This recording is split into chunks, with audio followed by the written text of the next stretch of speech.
오늘 하나님께서 우리에게 주실 말씀은 요한계시록 19장 17절에서 21절의 말씀입니다. 요한계시록 19장 17절에서 21절 말씀 우리 다 같이 봉독하겠습니다. 또 내가 보니 한 천사가 태양 안에서 서서 공중에 나는 모든 새를 향하여 큰 음성으로 외쳐 이르되 와서 하나님의 큰 잔치에 모여 왕들의 살과 장군들의 살과 장사들의 살과 말들과 그것을 탄 자들의 살과 자유인들이나 종들이나 작은 자나 큰 자나 모든 자의 살을 먹으라 하더라. 또 내가 보매 그 짐승과 땅의 임금들과 그들의 군대들이 모여 그 말탄 자와 그의 군대와 더불어 전쟁을 일으키다가 짐승이 잡히고 그 앞에서 표정을 행하던 거짓 선지자도 함께 잡혔으니 이는 짐승의 표를 받고 그의 우상에게 경배하던 자들을 표적으로 미혹하던 자라. 이 둘이 산채로 유황불 부는 못에 던져지고 그 나머지는 말탄 자의 입으로부터 나오는 검의 죽음에 모든 새가 그들의 살로 배불리더라. 아멘. 요한계시록 19장에는 두 종류의 잔치가 있습니다. 하나는 어린 양의 혼인잔치이고 또 하나는 죽음의 잔치입니다. 이 죽음의 잔치를 다른 표현으로 얘기한다면 새들의 잔치라고 할 수 있습니다. 어린 양의 혼인잔치는 예수님께서 신부를 맞이할 준비로 즐거워하고 찬양하는 분위기라면 새들의 잔치는 말 그대로 살벌하고 피비린내 나는 죽음의 잔치입니다. 우리는 어떤 삶을 살아가느냐에 따라서 결과가 엄청나게 차이가 나는 것을 인생을 살아가면서 느낍니다. 바르고 깨끗하게 살아가는 사람은 결국 선한 행실로 이어지는 것을 보게 되고, 또 그렇지 못하고 권모와 술수와 악한 마음으로 살아가는 사람은 그 악한 행실로 나타나는 것을 우리 주위에서 보는 것이죠. 하나님의 뜻대로 살아가는 사람과 또 하나님의 뜻대로 살지 못하는 사람의 결국이 이러한 이치가 아닌가 하는 생각을 갖습니다. 오늘 본문은 두 사람이 등장합니다. 하나는 천사이고 또 하나는 사도 요한입니다. 천사는 재림 때에 일어날 일들을 충성스럽게 이제 그 사역을 감당하는 것을 우리는 성경을 통해서 볼 수가 있습니다. 자기의 역할을 충실하게 잘 이행하고 있는 것이지요. 또 사도 요한 역시 이제 자기의 그 일들을 잘 감당하고 있음도 알 수가 있습니다. 저는 이 요한계시록을 보면서 그 사도 요한을 잠깐 생각을 해보았습니다. 미래에 일어날 일들을 또 환상을 통해서 바라보는 그 사도 요한의 마음이 어떠했을까? 참 힘들었을 거라고 하는 생각을 갖습니다. 우리는 좋지 않는 꿈만 꾸어도 하루 종일 기분이 찜찜해서 손에 일이 잡히지 않는 경우를 종종 이제 봅니다. 그런데 이 요한 사도는 그 무시무시한 미래의 일들이 일어난 그 환상을 보면서 얼마나 그 마음이 힘들었을까, 두렵고 떨리는 그런 마음을 가지고 사도 요한은 이제 살아가지 않았을까 하는 이런 생각을 가져봅니다. 그래서 사역을 하는 것이 참 힘들고 고통스러운 일이라는 것을 다시 한번 생각하게 하는 대목인 것 같습니다. 영안이 맑고 통찰력을 가진 사람들에게 나타나는 현상이 바로 이 영적 고통입니다. 이런 맥락을 생각하고 사도 요한의 심정을 이제 생각해 본다면 사도 요한이 참 많이 힘들었을 거다라고 하는 그런 생각을 이제 갖게 된다는 것이죠. 그래서 17절에 보니까 이런 말씀이 있습니다. 또 내가 보니 한 천사가 태양 안에서 공중에 나는 모든 새를 향하여 큰 음성으로 외쳐 이르되 와서 하나님의 잔치에 참여하라, 모여라, 이러한 말씀이죠. 천사가 소리치는 것이죠. 태양 안에 있는 공중에 나는 모든 새들 다 와라, 그래서 이 잔치에 참여하라 라고 하는 그런 것입니다. 그런데 여기에 보니까 이제 그 잔치에 참여하라고 하는 이 상황 속에서 그러면은 주체가 있을 것인데 그 주체가 뭘까? 음식이겠죠. 대개 잔치는 가장 중요한 것이 음식인데 그러면은 그 음식이 무엇일까? 우리는 또 생각할 수가 있습니다. 그 음식을 보니까 살이었습니다. 좀 끔찍한 얘기죠. 음식의 주체가 살이었습니다. 살은 인간이나 동물이나 새나 모든 살아있는 것에 그 육체를 지탱해 주는 것입니다. 근데 육체를 지탱해 주는 이 살을 천사는 새들을 불러서 그들에게 먹이겠다고 하는 이러한 이야기죠. 조금은 끔찍한 이야기지만 횟집에 가면은 생선의 종류가 있죠. 많이 있습니다. 그걸 생각했을 때 오늘 말씀은 여기에서도 어때요? 이 새들에게는 먹을 그 종류의 살이 많이 있다라고 하는 이 살을 생각해 보았습니다. 참 끔찍한 이야기입니다. 이들은 짐승과 거짓 선지자와 연합하여 하나님을 대적한 모든 계층의 사람들을 가리킵니다. 이러한 대적자들에게 내려지는 심판이 바로 이런 끔찍한 새들의 잔치였습니다. 당시 풍습으로 보면은 시체가 그대로 방치되거나 매장되지 않는 것은 매우 수치스러운 죽음으로 생각을 했습니다. 그런데 이런 대적자들의 시체가 새의 먹이거리로 주어진다는 것은 그들의 죽음이 얼마나 부끄럽고 수치스러운 죽음인가를 알려주는 것입니다. 이러한 죽음은 하나님의 심판의 잣대가 아주 크다는 것을 반증하는 것이기도 합니다. 이렇게 하나님을 대적하는 자들에게 내려지는 참혹한 죽음이 성경에도 있습니다. 노아 홍수 후에 방주에 나갔던 까마귀가 돌아오지 않는 이유도 이제 바로 처체의 시체가 가득 깔려 있기 때문에 그렇습니다. 그 시체를 먹기 위해서 까마귀가 자기의 사명을 잃어버리고 돌아오지 않았다고 그렇게 얘기를 하죠. 노아 홍수는 아마 까마귀를 위한 잔치였을 것입니다. 또 하나 이세벨 이야기입니다. 열왕기하 9장 이후에 보면은 악명 높은 이세벨의 죽음이 그려져 있습니다. 죽은 이세벨을 개들이 살을 먹었다고 기록하고 있는데 살아생전에는 그 누구보다도 화려하게 모든 것을 누리며 살았을 이세벨도 이제 하나님께 범죄함으로 말미암아 그 결과가 얼마나 끔찍한 사건으로 이어지고 있는지 우리는 성경을 통해서 알 수 있다는 것이죠. 그래서 그의 죽음은 결국 개들이 이제 잔치였습니다. 그래서 이제 19절에 보니까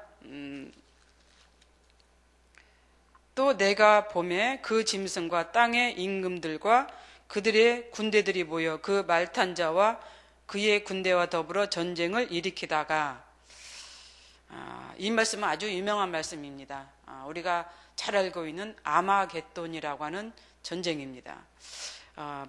본장 그 요한계시록 16장에도 보면은 우리가 19절 이 말씀과 병행을 이루는 그 말씀이 있습니다. 그래서 이것을 갖다 우리는 아마겟돈 전쟁이라고 이렇게 부릅니다. 이 싸움은 예수님과 또 그의 군대들 그리고 지상에 있는 짐승들과 임금들 그리스도를 대적하는 자들과의 싸움입니다. 현실적으로 말한다면 세상의 왕들이 권세와 권력의 기득권을 놓지 않기 위하여 짐승과 연합하여 예수님을 대적한다고 하는 그러한 이야기죠. 그렇지만 이들도 결국 잡히게 됩니다.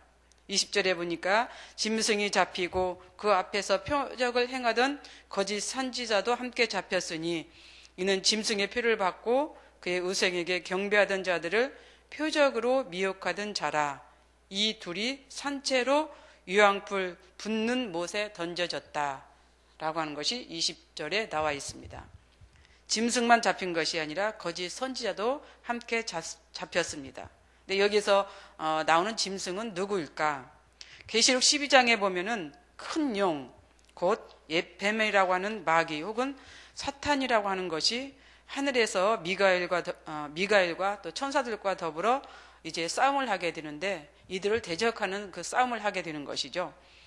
이들은 곧 싸움에 패하게 됩니다. 그래서 결국 그들이 쫓겨난 곳이 세상이었습니다.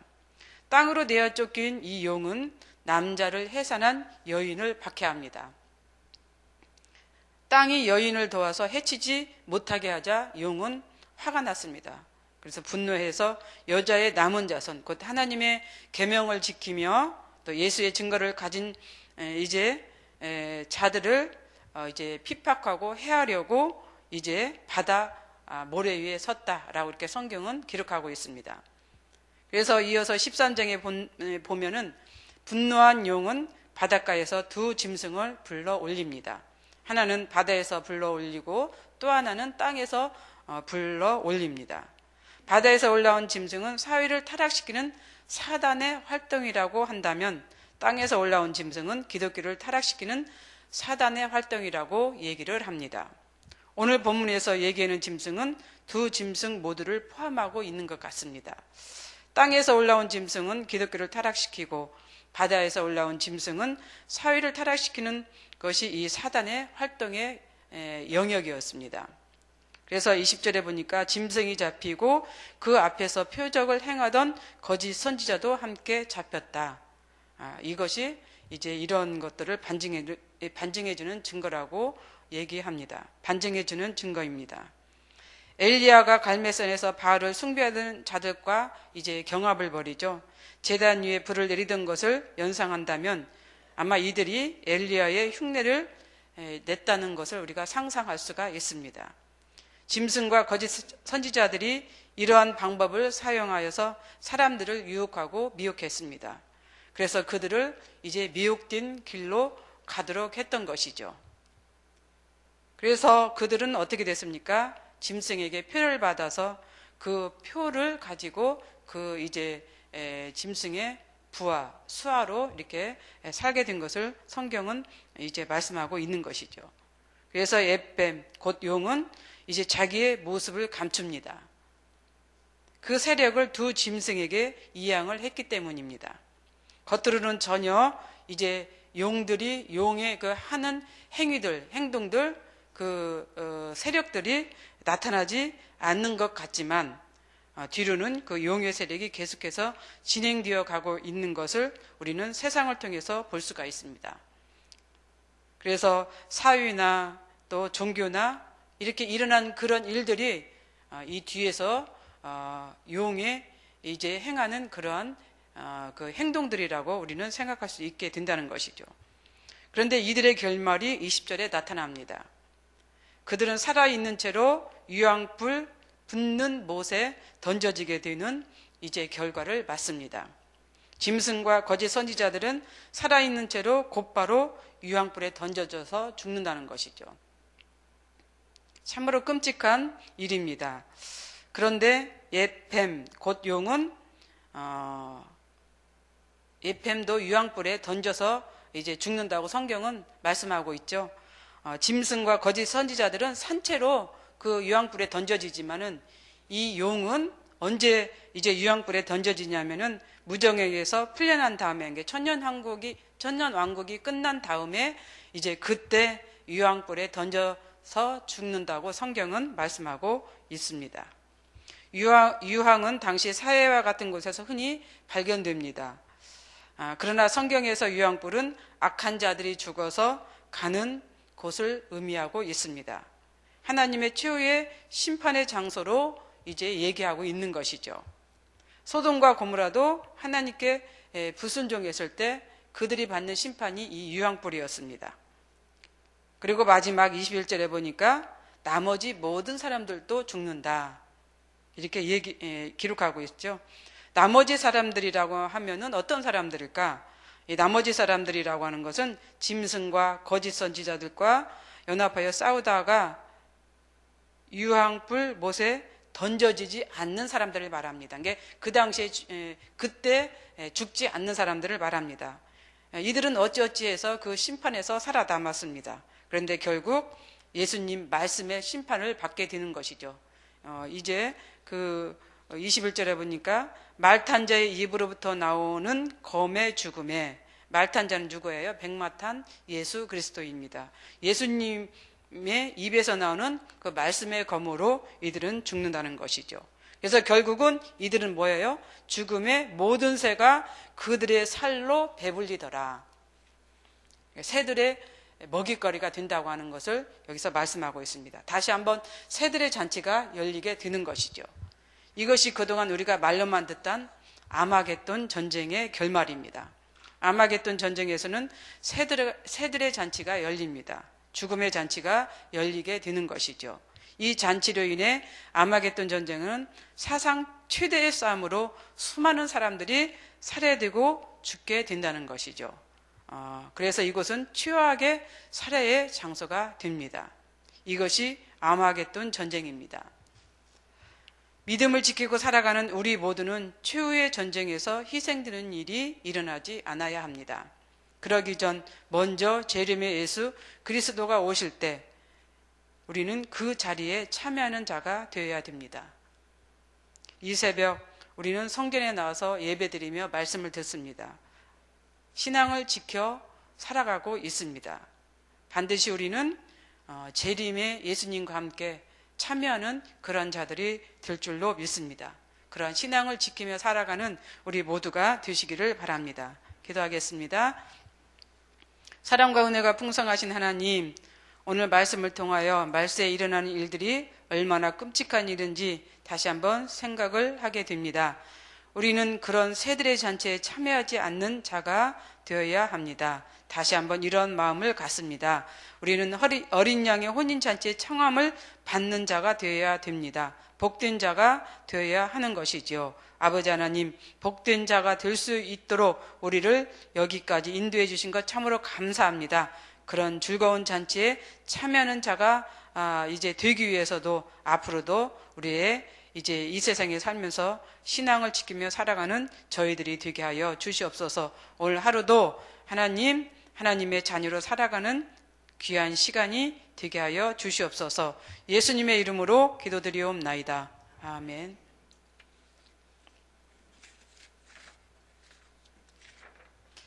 공동기도문 사역입니다. 성경대로 우리 사역의 지평이 온 누리를 품게 하옵소서. 유언이 사역, 교구 사역, 말씀삼 성경대역 사역을 축복하셔서 말씀과 성령의 충만으로 인격과 일상이 거룩해지게 하소서.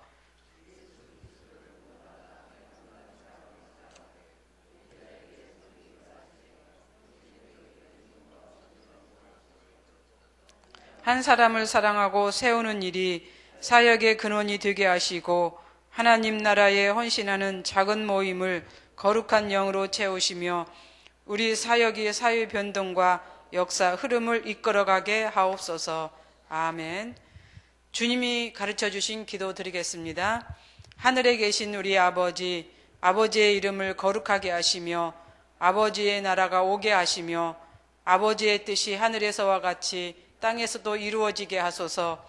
오늘 우리에게 일용할 양식을 주시고 우리가 우리에게 잘못한 사람을 용서하여 준 것 같이 우리 죄를 용서하여 주시고 우리를 시험에 빠지지 않게 하시고 악에서 구하소서. 나라와 권능과 영광이 영원히 아버지의 것입니다. 아멘. 공동 기도 제목입니다. 2016년 뉴질랜드와 또 호주에서 목회자 세미나를 이제 참석하시는 지영은 담임 목사님 사역을 축복하소서. 말씀의 깊이와 넓이를 알아가는 성경 2000 통독이 되게 하소서. 2016년 또 새롭게 시작하는 VIP 전도 대상자들을 마음에 품고 기도하게 하소서. 전도 폭발 훈련 구기에 성도들이 많이 참여하여 훈련받게 하소서. 교구 기관 교육부서를 축복하시고 하나님 나라가 확장되게 하소서. 동남아시아 특히 불교권 나라의 복음이 전파되게 하소서. 이 시간 공동 기도 제목과 또 여러분들이 가지고 오신 기도를 하나님께 올리신 후에 각자 삶의 자리로 나아가도록 하겠습니다.